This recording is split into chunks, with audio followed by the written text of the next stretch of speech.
A 750-pound titan laying siege to a village. A roadside rest stop turned into a predatory killing ground. And a survivor forced to crawl for 36 hours through the Alaskan wilderness with injuries that defy medical logic. We often view the wilderness as a sanctuary, but for these victims, it became a trap. Today, we analyze 6 of the most harrowing bear encounters in history, breaking down the tactical failures, the survival mechanics, and the split-second decisions that determined who lived and who died. This is the reality of the apex predator. A 37-year-old mother from Paris, Texas is dead. Her 13-year-old son has open wounds across his neck, shoulders, and waist. A construction worker named Ray Kitchen lies beneath a provincial boardwalk with his windpipe torn out. 3 people are critically mauled, 1 is dead, and the bear is still moving, all within the span of roughly 40 minutes at a roadside hot spring that families stop at because it looks safe. Liard Hot Springs Provincial Park sits alongside the Alaska Highway in the remote northeastern corner of British Columbia, Canada. In the summer months, the highway draws a steady stream of travelers moving between the continental United States and Alaska. The park is a designated stopping point. A wooden boardwalk leads visitors through boreal forest to 2 thermal pools, the primary one heated to 127 degrees Fahrenheit. The surrounding forest is dense. Black bears are common. On this day, a large male black bear is feeding in the brush beside the upper boardwalk, close enough to the walking surface that a person rounding a corner will encounter it at nearly arm's length. Patty McConnell, 37, has been driving for roughly a week with her children, Kelly, 13, and Kristen, 7. They are road-weary. The hot springs are a natural rest stop. To understand how a roadside rest stop became a killing ground, we have to look at the physical layout of that boardwalk and the position of the bear before the first encounter. Patty and Kelly have climbed the stairs to a raised viewing platform called the Hanging Gardens to look at the vegetation. As Patty leads the descent back down the stairs, she looks up and finds herself face to face with a large black bear feeding on shrubbery at boardwalk level, no more than a few feet away. Kelly, behind her, is still looking the other direction. She says his name twice. When he turns, the standoff is already in progress. Kelly tells his mother not to make sudden moves. The bear snorts and explodes through the stair railings onto the boardwalk. Kelly yells for her to run. They sprint. Patty reaches the viewing platform but has nowhere to go. The bear mounts her and begins biting rapidly. The attack pattern of a predatory assault, not a defensive charge. Kelly immediately attacks the bear, kicking and yelling. He picks up a loose tree limb and strikes the bear across the head. The bear pauses, then resumes attacking Patty. Kelly strikes again, drawing blood from the bear's nose. The bear redirects. The bear is now on Kelly. It clamps its jaws onto his waist, lifts him off the deck, and shakes him laterally, a technique that generates enough rotational force to cause internal tearing even without puncturing major vessels. Kelly curls into a fetal position when he lands. The bear bites him again. His mother's color is gone. Her eyes are open and fixed. Ray Kitchen, 49, a construction worker delivering supplies in the area, hears the screaming and moves toward it. He sees the bear standing over Kelly. He arms himself with a tree limb, beats the handrail to distract the animal, then drives the limb directly into the bear's body. The bear charges Ray, drives him through the boardwalk railing, and drops with him onto the forest floor. Ray covers himself against a tree. The bear bites his upper arm repeatedly and slashes his torso. Then it locks its jaws onto Ray's neck. Frank Henningham, 71, arrives with Ingrid Bailey. They can see the struggle beneath the boards. They throw wood and stumps. The bear does not disengage. It ragdolls Ray by the neck. His windpipe is exposed. His head is barely attached. Ray Kitchen is dead. Medical findings and aftermath. To understand the scale of injury at Liard, we look at the clinical record across 3 primary victims.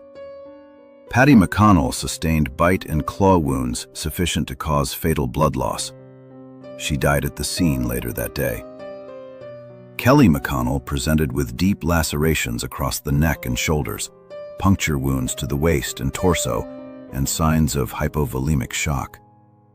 Henningham administered field compression using improvised materials while coordinating 2 additional bystanders for CPR. Harry Vandervelden, a 28-year-old research assistant from the University of Calgary, slipped off the boardwalk during the chaos and was attacked separately. The bear bit deeply into his thigh and lacerated his back before Dwayne Egerbrotten fired 2 rounds into the base of the bear's skull, ending the attack. Kelly McConnell survived. Harry Vandervelden recovered from life-threatening injuries. Ray Kitchen did not survive. The physical recovery for Kelly and Vandervelden extended over months and involved wound closure, infection management, and ongoing rehabilitation for deep muscle damage. The psychological record for survivors of this incident is consistent with what clinicians describe in patients who witness the death of a family member during a violent attack. Prolonged intrusive imagery, hypervigilance in outdoor environments, and difficulty with routine sensory triggers like the sound of rustling vegetation. Kelly McConnell was 13 years old when he watched his mother die. Incident analysis. Human failures. There is no evidence of ranger presence or bear safety signage sufficient to warn visitors of active bear activity near the boardwalk. The park infrastructure, a narrow elevated walkway through dense cover, creates forced proximity with wildlife. Visitors had no way to know a large male black bear was actively feeding within striking distance of the walking surface. Effective actions. Kelly McConnell's counterattack on the bear during his mother's mauling is documented as having temporarily interrupted the assault and may have prevented a faster fatality. Ray Kitchen's intervention, a civilian with no weapons training using a tree limb to draw a predatory bear off a child, is the most consequential action in the incident. He was recognized by the Canadian government with the Star of Courage in 1998 and received a letter of commendation from U.S. President Bill Clinton. Egerbrotten's shot placement, 2 rounds to the base of the skull at close range, was accurate and immediately terminal. Practical takeaway. A black bear in predatory mode does not respond to noise, thrown objects, or physical resistance the way a surprised bear might. The animal at Liard was not startled. It was hunting. In that behavioral state, the only reliable intervention is a firearm. The absence of armed park staff or a rapid response protocol at a facility receiving hundreds of visitors per day was a structural failure that cost lives. Liard was a random predatory strike. But next, we look at a night where the system itself failed, leading to 2 separate fatal attacks in a single night.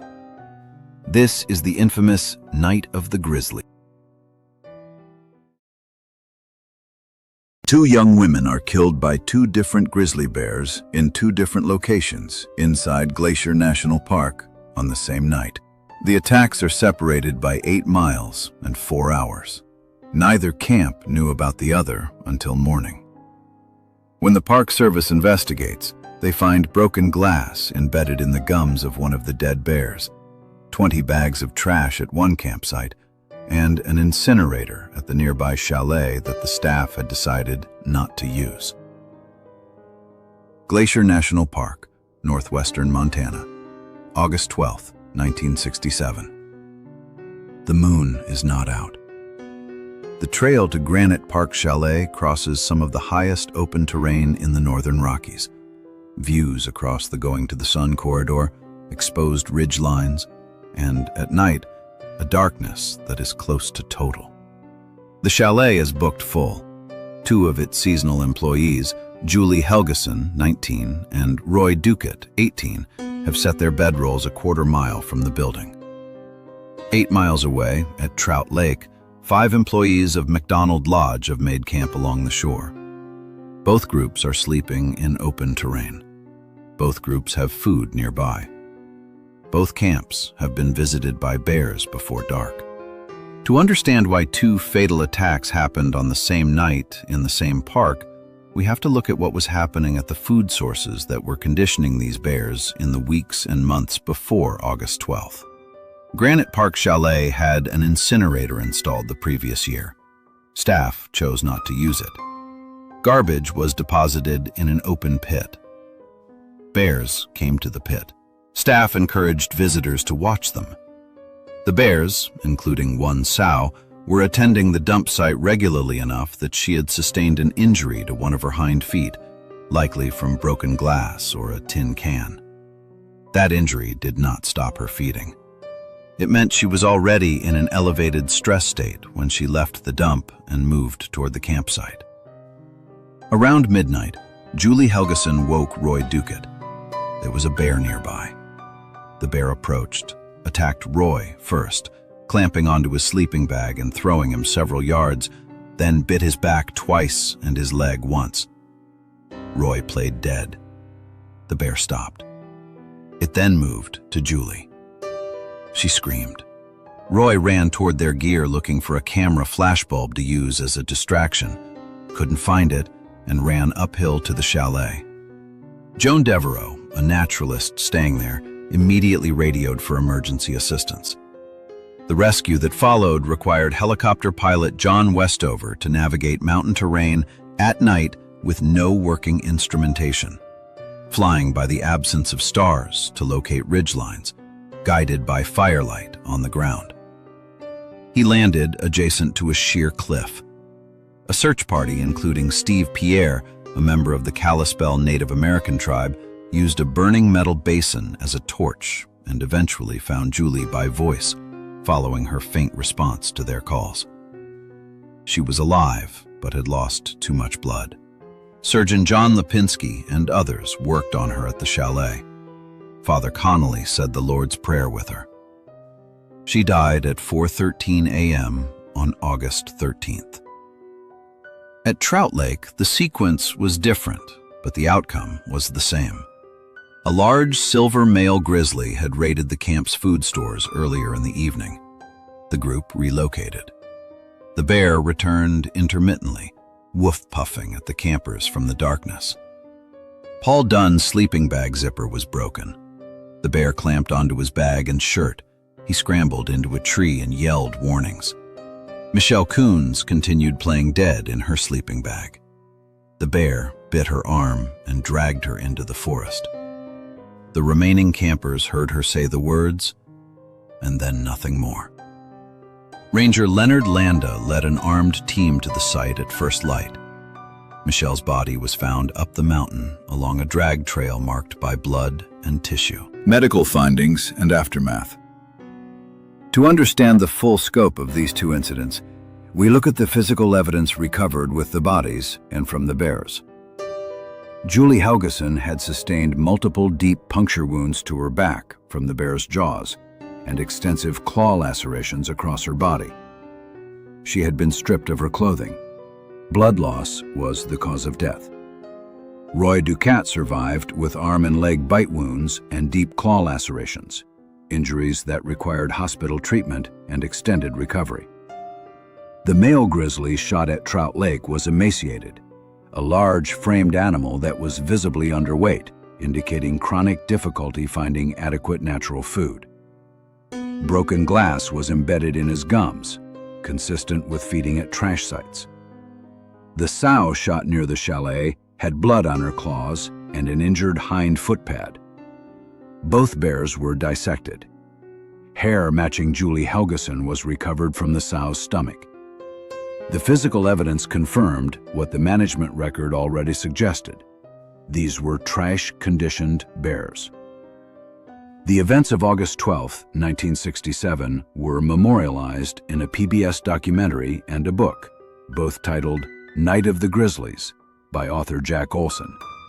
They also directly shaped the national policy framework for food storage in bear country.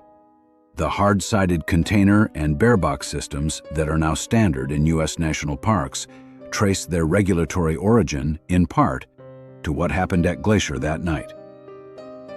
Incident analysis. Human failures. The Granite Park Chalet had a functioning incinerator and chose not to use it, opting instead for an open pit that drew bears and was turned into a visitor attraction.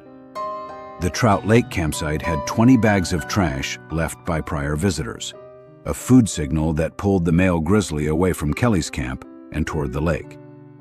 Reports of aggressive behavior from that same bear had been filed and not acted upon. Both failures are institutional, not individual. Effective actions. Westover's night landing under zero instrument conditions saved the time that Roy Ducat needed to survive. Pierre's torch-bearing search party found Julie alive. Ranger Gildart's identification and immediate engagement of the Trout Lake bear the following morning, stepping out of a cabin door into a bear standing 40 feet away and holding his ground while calling for a rifle, prevented any further attacks. Practical takeaway. 2 bears, 2 camps, 1 night. The connecting variable is not the darkness or the terrain or the behavior of the campers. It is the food. Every piece of evidence points back to human waste improperly managed at and around both sites. The lesson is structural. The way a facility handles its garbage is a wildlife management decision, and when that decision is made badly, the consequences do not stay at the dump site. If trash-conditioned bears are dangerous, a wounded giant is a nightmare.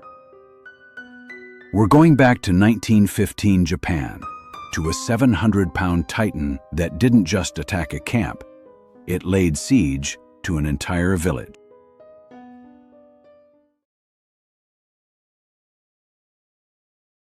The floorboards of a farmhouse on the island of Hokkaido are soaked through with the blood of a woman who was alive 20 minutes earlier.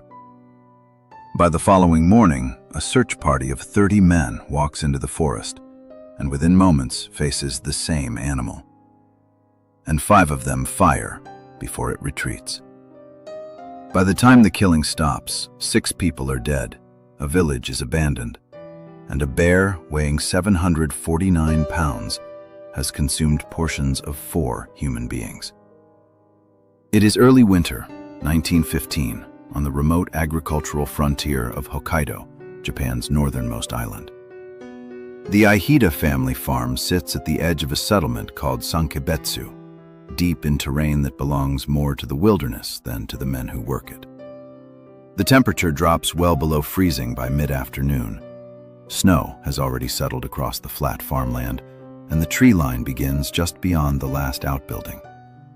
Light fades here before 4 p.m. The forest is dense Yezo spruce and dwarf bamboo thicket, terrain that absorbs sound and blocks sightlines at close range. The Ussuri brown bear, Ursus arctos lasiotus, is the apex predator of this ecosystem. Adult males routinely exceed 700 pounds and are documented to be more aggressive toward humans than other brown bear subspecies. In the late fall of 1915, one of them had already raided a barn, absorbed multiple rifle rounds, and vanished into a gathering snowstorm.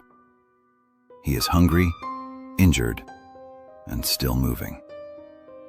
To understand why the attacks at Sankebetsu were effectively impossible to stop once they began, we have to look at the sequence of tactical failures that opened the door. On December 9th, around mid-morning, Abe Mayu was inside the Oda family farmhouse with an infant named Mikio. The fire was lit. The house was warm. There was no warning, no sound of a heavy animal crossing snow-packed ground before the bear knocked the door from its frame. The bear's first move was not defensive. It was predatory. It crossed the room, reached past the woman, and bit the infant's head. The attack on Mikio was immediate and fatal. Mayu fought back. She threw firewood, furniture, anything within reach. But at 749 pounds and standing 8 feet 9 inches tall, the animal outweighed her by a factor of roughly 6. The bear knocked her down, inflicted massive trauma across her torso and limbs through bite and claw, then dragged her body out of the house and into the adjacent forest. The blood volume left behind on the floor indicated she was likely still alive when the drag began. She was not recovered intact. The bear consumed the majority of her body overnight. The next night, December 10th, a hunting party of 50 men assembled at the Oda farmhouse. The bear arrived at approximately 8 p.m. The group was disorganized. One shot was fired. The bear fled. To understand the compounding failure at the Miyoke household that same night, we have to look at what was happening in parallel. While the hunting party followed bear tracks downstream in darkness, Miyoke Yayo was alone inside her home with her children, preparing a meal. The bear came through a window. In the chaos of the entry, the meal spilled onto the fire. The oil lamp was extinguished. The house went dark. The bear attacked Yayo and her son. The only adult male present, Odo, charged into the room. The bear immediately redirected onto him, which allowed Yayo and her sons to escape, but the other occupants were not protected. The Saito family was sheltering there. The bear killed the fourth Saito boy, mauled the older brother, and killed Miyoke Kinzo, the third eldest son. The pregnant Saito matriarch, Take, was killed and partially consumed. Her infant was delivered alive from her body and died shortly after. The hunting party, tracking what they believed to be the bear's trail downstream, had been following the wrong set of tracks. They encountered Yayo fleeing, injured in the dark, before they understood what had happened behind them. When they surrounded the Miyoke house, they could hear the bear inside. The men at the rear drove it toward the front, but the front line was stacked too deep to shoot without hitting each other. The lead man's rifle misfired. The bear walked through the crowd and disappeared into the night without being struck. Medical findings and aftermath. To understand the scope of what these survivors carried out of Sankebetsu, we look to the documented injuries and the aftermath. The immediate death toll reached 6, including an unborn child. Survivors sustained deep lacerations, crush injuries, and puncture wounds consistent with large canine teeth and bear claw geometry. Wounds that, in 1915 rural Hokkaido, were treated with whatever field resources existed at a farming settlement. Triage was conducted at the local school and the Tsuchi farm. Recovery for survivors was measured in months. Several individuals wounded across the two-night attack died later from their injuries, raising the final toll beyond 6. The village of Sankebetsu was eventually abandoned entirely. The community could not sustain itself after the losses and the psychological damage to the population. The psychological record is consistent with what modern clinicians describe as an acute trauma response: hypervigilance, avoidance of the surrounding forest, and an inability to return to a normal agricultural routine. For a farming community, that last consequence was existential. Incident analysis. Human failures. The original hunting party wounded the bear in early winter and then suspended the search overnight, assuming the animal would die in the forest. It did not. A second critical failure was the organization, or lack of it, of the 50-man hunting party on the night of December 10th. A group that size, without fire discipline protocols, is less effective than a small coordinated team. The stacked firing line that prevented any shot when the bear exited the Miyoke house is a textbook example of crowd over competence failure. The recruitment of experienced hunter Yamamoto was delayed. When consulted, he declined, having sold his rifle. He later noted the bear's signature attack pattern, a diagonal slash from the shoulder known as kesagaki, which gave the animal its name, and linked it to 3 prior deaths of women in the region. That information, if acted on earlier, might have prioritized the hunt before the December attacks. Effective actions. Odo's intervention inside the Miyoke home, charging the bear at close quarters, unarmed, directly saved Yayo and her sons. It is the clearest example of effective human action in the entire incident. Yamamoto, once he rearmed, tracked Kesagake to within approximately 60 feet while the bear slept and placed 2 shots, one through the heart, one through the head. Clean terminal ballistics at close range, executed under the most difficult psychological conditions imaginable. Practical takeaway. A wounded bear that retreats into the forest is not a resolved threat. Suspending a tracking effort due to weather or darkness and assuming the animal will die on its own is a decision with potentially fatal consequences for anyone in the surrounding area. If the original party had pressed the track on the night of the first wounding, the events of December 9th and 10th almost certainly would not have happened. The horror in Japan came from the deep woods, but our next story proves the most dangerous bear is often the one we've taught not to be afraid. This is why you never, under any circumstances, feed the wild. An 85-year-old woman is taken to a hospital with deep bite wounds to her arms and legs and lacerations across multiple areas of her body. The bear that attacked her entered her house. It came through the door because it had been conditioned, over several years, to associate that property with food. The authorities who cited her for illegal feeding in 2012 could not make her stop. 3 years later, the outcome they warned her about arrived. The area around Kalispell in northwestern Montana is a combination of granite mountain ranges, wooded river valleys, and open agricultural prairie. Black bears are resident throughout. In a rural residential setting on the edge of town, bird feeders, compost, and supplemental wildlife feeding are common practices. The ecosystem here supports a bear density that generates, according to local wildlife authorities, up to 35 bear-related calls per year in the immediate area alone, a figure that reflects not a surplus of bears, but a surplus of habituation.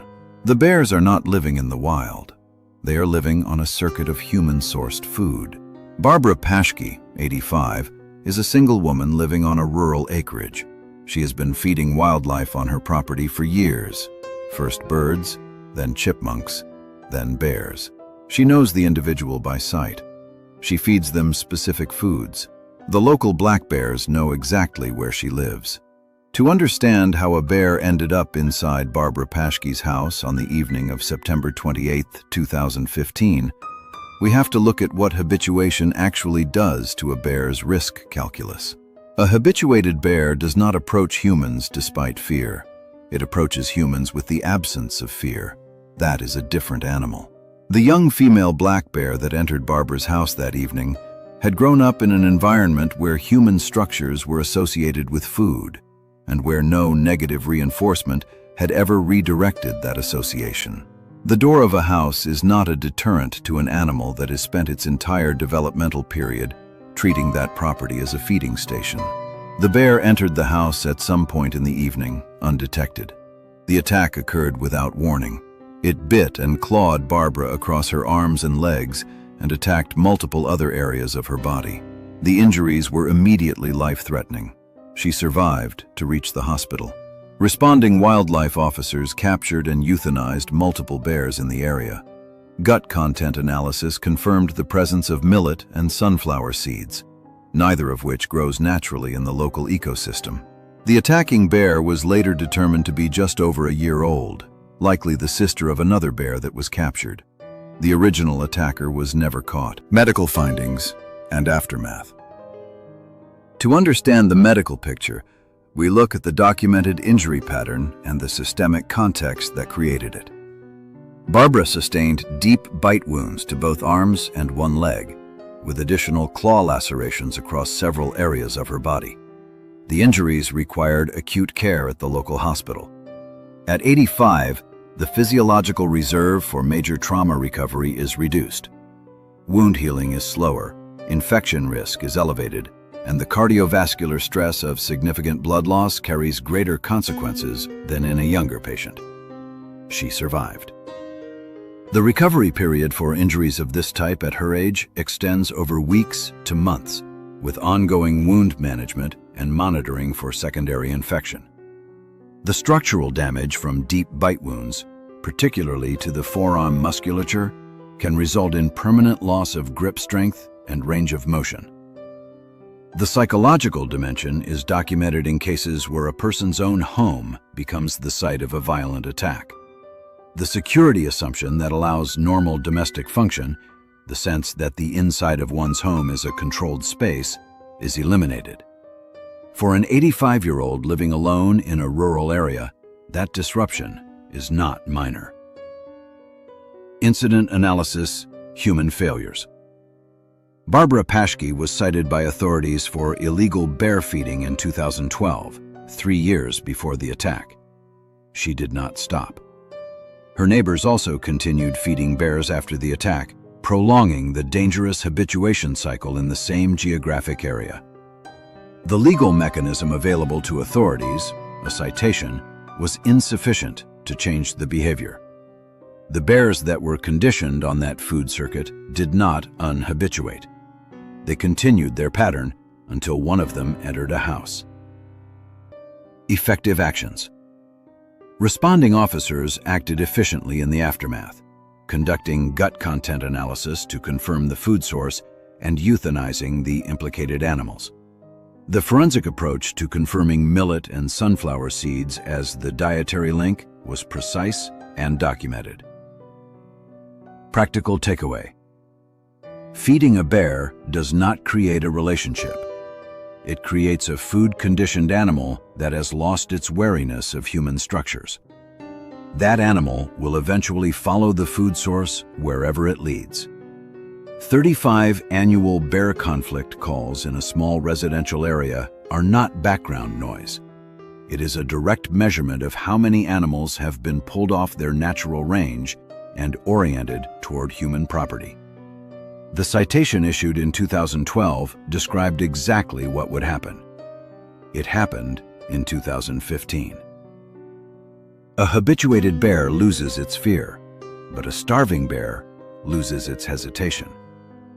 On the remote Kure Island, a group of soldiers would find themselves at the center of a calculated three-point ambush. By the time Alexi Ivanovsky's friends reach him, the skin has been removed from his scalp, his back, and his buttocks. His right thigh muscle is destroyed. One ear is detached. He is face down and breathing. He will survive for 9 days. The island of Kure is part of the Kuril Island chain, administered by Russia and located just north of Hokkaido, Japan. It is largely undeveloped.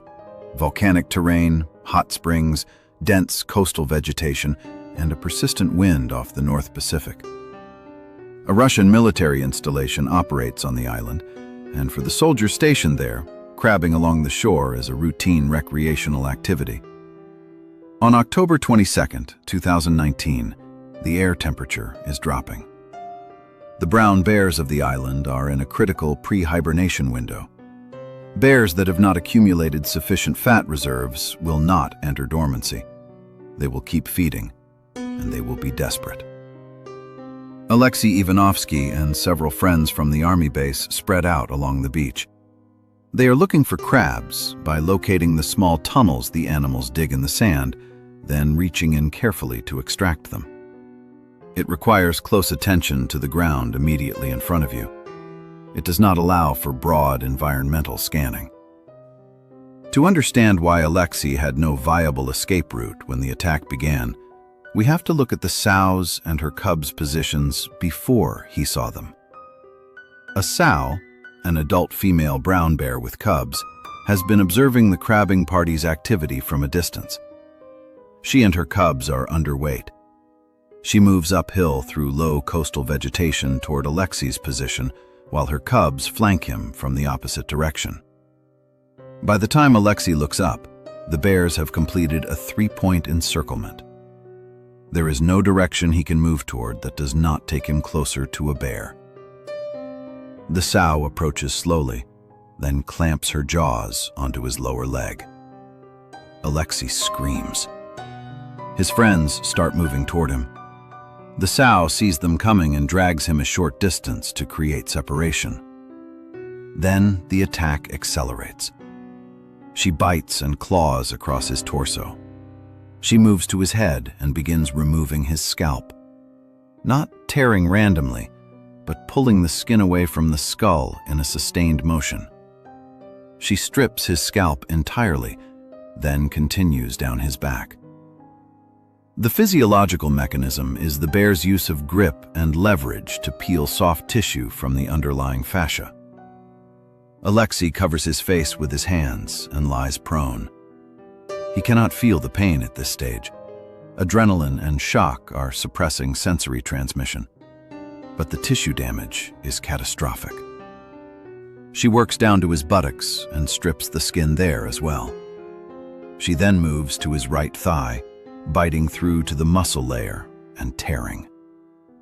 His friends arrive and throw rocks. One friend, Alexander, gets close enough to be injured by the bear in a non-critical wound. The bear does not disengage from rocks or shouting. Eventually, his friends drive a vehicle up onto the sand and shine the headlights directly at the bears. After some time, the sow gathers her cubs and withdraws. Medical findings and aftermath.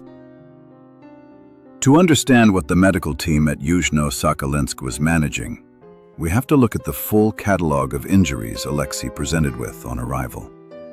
Alexi was stabilized in the field with basic compression bandaging. He was transported by medical helicopter 250 miles to the hospital in Yuzhno-Sakhalinsk. Surgeons documented complete scalp avulsion, full-thickness skin loss across the back and buttocks, right thigh muscle destruction requiring amputation of the leg, and traumatic ear detachment. His ear was reattached during surgery. Antibiotics were administered to counter the infection risk from contaminated bear claws and oral bacteria. Alexi survived the initial surgeries and remained in intensive care for 9 days. The documented infections, organ stress from blood loss, and cumulative surgical trauma led to cardiac failure on the 9th day. He did not survive. The community response was significant. Blood donation drives were organized. Prayer vigils were held. Alexi left behind a wife and children and an active service record in the Russian military. The attack generated public discussion in Russia about bear management protocols on inhabited islands with known high-density bear populations. Incident analysis, human failures. The crabbing activity required sustained visual focus on the ground directly in front of each person. The group was spread out along a wide stretch of beach. No one was designated to monitor the surrounding terrain. In late October, on an island with a documented dense bear population, those two conditions together, dispersed group, ground-focused activity, create the highest possible vulnerability window for a surprise approach. Effective actions. The vehicle headlight tactic ultimately forced the sow to withdraw. It was not fast and it was not clean, but it worked where rocks and shouting did not. The speed of the medevac response, a 250-mile helicopter flight executed quickly enough to reach a hospital within a survivable window, gave Alexi 9 additional days and 2 surgeries. Practical takeaway. In late fall, in high-density bear habitat, a bear that is still active and visible is almost certainly a bear that has not reached hibernation weight. That animal is in a different behavioral state than a well-fed summer bear. Working in a dispersed group with no environmental watchman in that context is a configuration that removes your only early warning system. Survival is often measured in minutes, but for Alexi Pika, it was measured in days. After a dead bear came back to life, he began a 36-hour crawl that remains one of the most grueling survival stories in Alaskan history. Alexi Pika lies on the bank of a river in interior Alaska. He has been mauled for roughly 36 hours. He has had no water, no food, and no shelter. He reaches for his cup, fills it from the creek, and lifts it to his lips. The water runs down his chest. He has no mouth left to drink from. The Yukon River Corridor in interior Alaska, 1950. The village of Tanacross sits in a landscape of boreal spruce, muskeg flats, and river channels that double as highways in winter. Alexi Pika is Athabascan. He lives close to the land, hunts for subsistence, and is a capable woodsman. The year is not incidental. This is a place and time without rapid evacuation infrastructure, without radio contact on a solo hunt, and without any margin for a major wound. If you are injured alone in this country, you are on your own until someone comes looking. Alexi has not found moose or caribou in several days. A medium-sized brown bear has been appearing regularly in the area. He has never killed a brown bear before. He decides it is his best available option for camp meat. To understand why a bear Alexi believed was dead nearly killed him, we have to look at the mechanics of what hunters call a feigned death collapse, and why a confirmation shot at distance is not the same as a confirmed kill. Alexi moves through willows and brush around a small lake until he reaches a shooting position approximately 200 yards from the bear.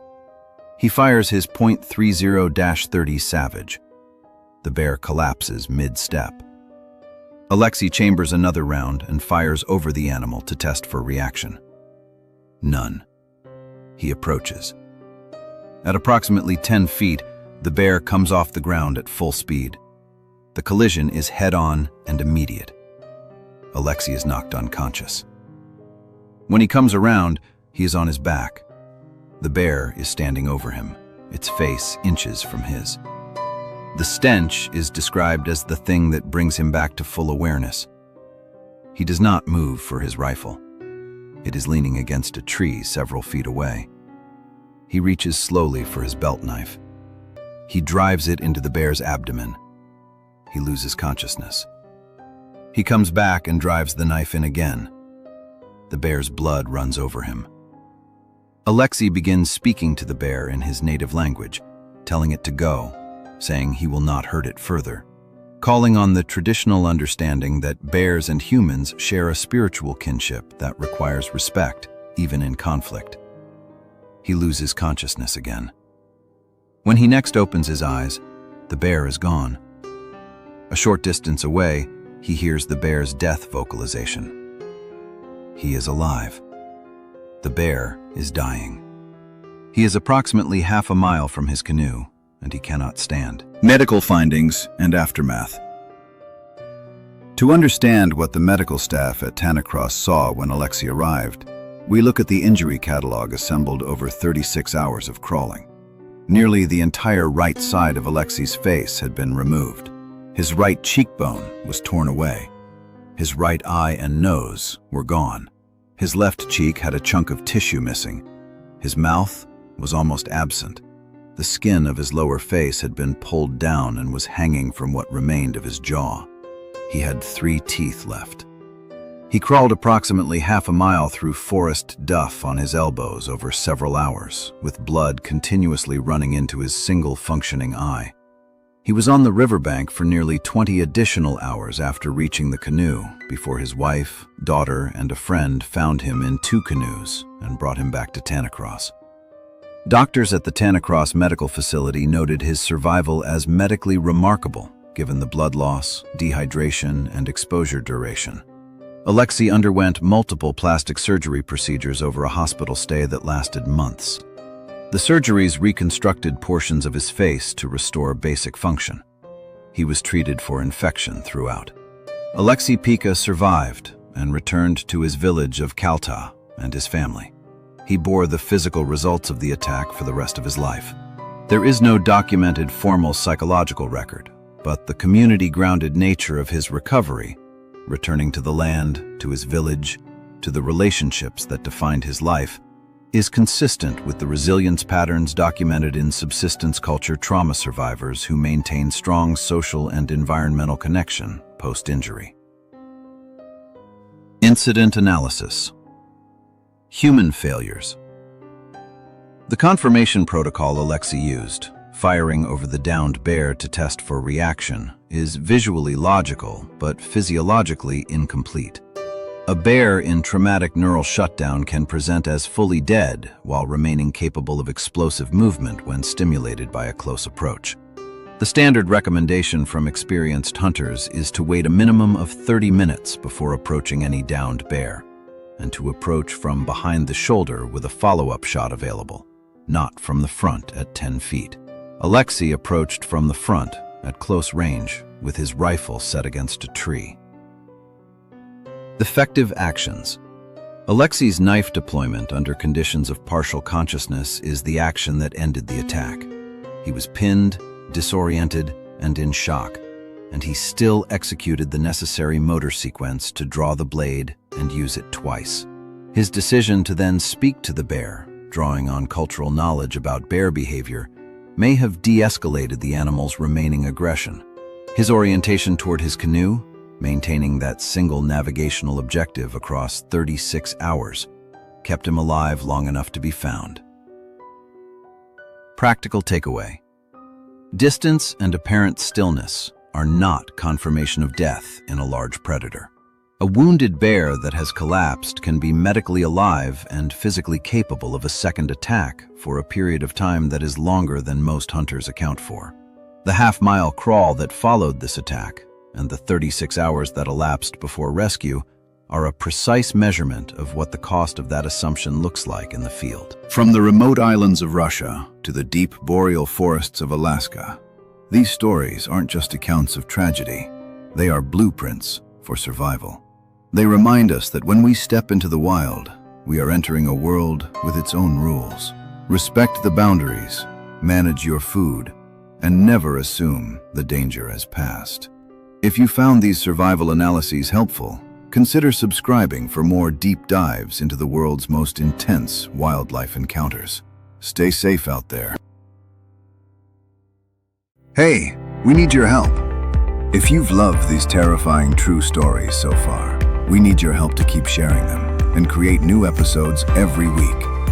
Please grab your phone, scan the QR code now, and tap the subscribe button that opens on your screen.